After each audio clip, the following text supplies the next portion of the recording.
जिस तरह उन्होंने अपना प्यार मुझे बताया है कि आज मैं जो कुछ भी हूँ समझिए कि उनकी वजह से ही हूँ। जब से मिले हैं तब से हमेशा बहुत प्यार से बात करते थे। कैसी है बहन, क्या चल रहा है आजकल।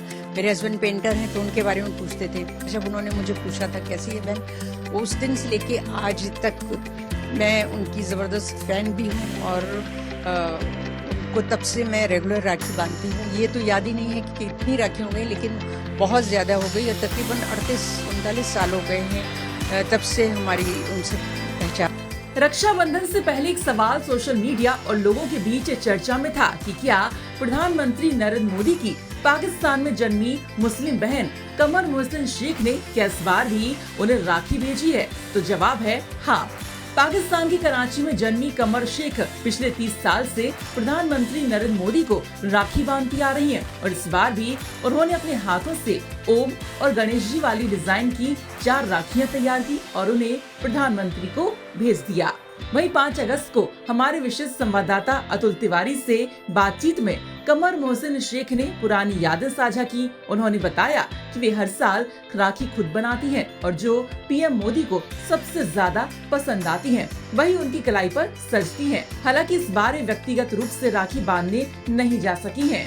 कमर शेख ने याद किया कि उन्होंने पीएम मोदी को तब से जाना है जब वे संघ के कार्यकर्ता थे। एक बार हालचाल पूछते हुए प्रधानमंत्री मोदी ने कहा था कि बहन कैसी हो, और तभी से उन्होंने राखी बांधनी शुरू कर दी। उन्होंने बताया कि उन्होंने एक बार मोदी जी को दुआ भी दी थी कि वे गुजरात के मुख्यमंत्री बने, और जब ये सच हुआ तो उन्होंने अगली बार कहा कि आप देश के प्रधानमंत्री बने और देश का नाम रोशन करें।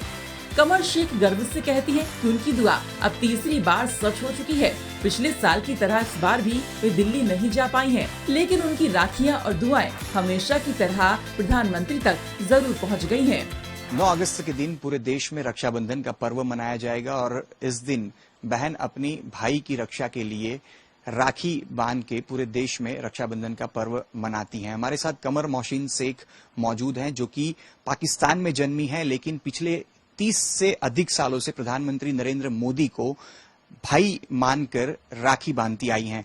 उन्हीं से बात करेंगे। मैम, पिछले 3 दशक 30 साल से भी अधिक लंबा समय हो चुका है। आप प्रधानमंत्री नरेंद्र मोदी के साथ आप लोगों के पारिवारिक एक प्रकार से कहे रिश्ते रहे हैं।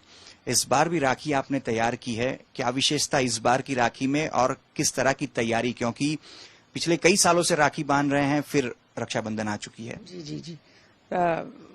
पहले तो आप सभी को मेरी तरफ से भी बहुत सारी शुभकामनाएं रक्षाबंधन की। और मेरी जो तैयारी है वो तो 1 महीने पहले से शुरू हो जाती है। मैं जो राखी है अपने हाथ से बनाती हूँ उनके लिए। उनको हाथ की बनाई हुई चीजें ज्यादा पसंद आती हैं, या कोई अपने हाथ से लिखे कुछ, वो उनको ज्यादा अच्छा रहता है, क्योंकि उनके अंदर भी कहीं ना कहीं एक बहुत बड़ा कलाकार है जो ये सब चलाता है। तो मैं ये अपने हाथ से बनाती हूँ। उनमें 4-5 बनाती हूँ। उनमें से जो मुझे सबसे अच्छी लगती है वो मैं उनके लिए रखती हूँ, और जब मैं जाती हूँ तो वो उनके हाथ पर बांधती हूँ मैं, और उनके लिए बहुत दुआएं करती हूँ। मैं जो राखी में बनाती हूँ उसके एक स्टिच में मैं उनके लिए दुआ होती है, मेरे दिल से दुआ होती है। अभी तक मैंने उनके लिए जो कुछ भी कहा है, जिस तरह उन्होंने अपना प्यार मुझे बताया है कि आज मैं जो कुछ भी हूँ समझिए कि उनकी वजह से ही हूँ, क्योंकि हमेशा उन्होंने जब से मिले हैं तब से हमेशा बहुत प्यार से बात करते थे। कैसी है बहन, क्या चल रहा है आजकल। मेरे हस्बैंड पेंटर हैं तो उनके बारे में पूछते थे कि वो क्या बना रहे हैं। मेरे बेटे के बारे में पूछते थे जो इंटरनेशनल स्विमर है, और हम लोगों को बहुत इनकरेज करते थे। ज्यादातर जो पेंटिंग्स हैं, जैसे पोखरण की मेरे हस्बैंड ने बनाई थी, तो उन्होंने ही बताया था कि ऐसी कोई पेंटिंग बनाओ। उस वक्त अटल जी प्राइम मिनिस्टर थे, तो उनको हमने जाकर ये पेंटिंग दिया था। तो जब भी मिलते थे इतने प्यार से मिलते थे कि मेरे दिल इतना हो जाता था। पहली बार जब उन्होंने मुझे पूछा था कैसी है बहन, उस दिन से लेके आज तक मैं उनकी ज़बरदस्त फैन भी हूँ और उनको तब से मैं रेगुलर राखी बांधती हूँ। ये तो याद ही नहीं है कि कितनी राखी हो गई, लेकिन बहुत ज़्यादा हो गई। तकरीबन 38-39 साल हो गए हैं तब से हमारी उनसे पहचान है। और जब इस बार जो राखी आपने बनाई है, इसकी विशेषता क्या है? कितने वक्त से आपने ये राखी बनाने की शुरुआत की है, और जाने का प्रोग्राम या कार्यक्रम किस तरह से रहेगा? ये राखी मैंने अपने हाथ से जो बनाई है, 3-4 जो बनाती हूँ उनमें से ये मुझे ज्यादा पसंद है।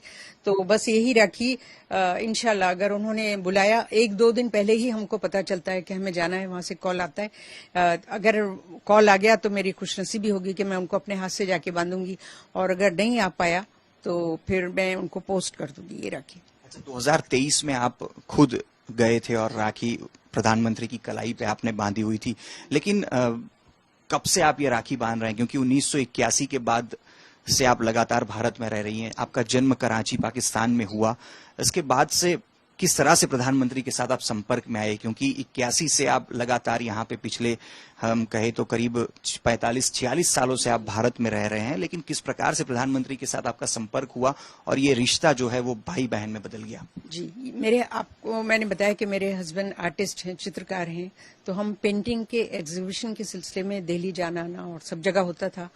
तो वहां पर जब हमारा एक एग्जीबिशन था तब हमारी मुलाकात मोदी जी से हुई थी।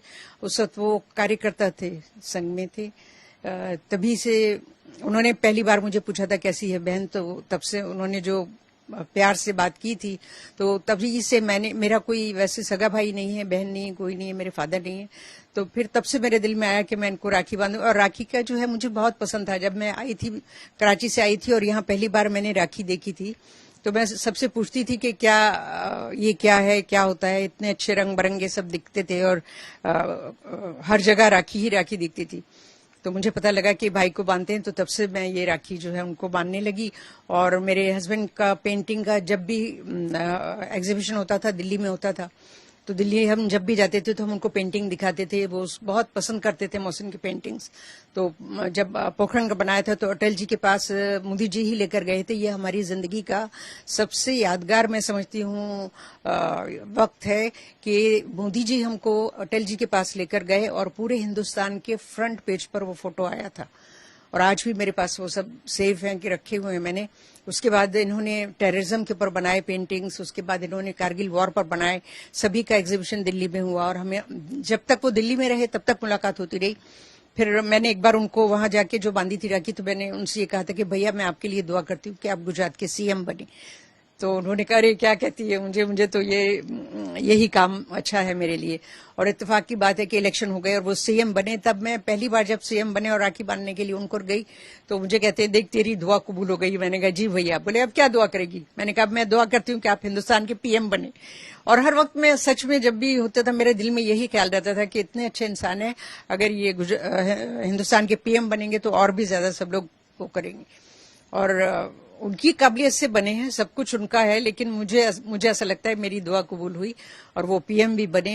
फिर मैंने पीएम बने, उन्होंने मुझे बुलाया, तब मैंने उनको जाकर कहा कि भैया मैं दुआ करती हूँ कि आप पूरे वर्ल्ड पर राज करें। और ऐसा ही हुआ। सारे वर्ल्ड में जो है हिंदुस्तान पहचाना गया और उनके नाम से जाना गया।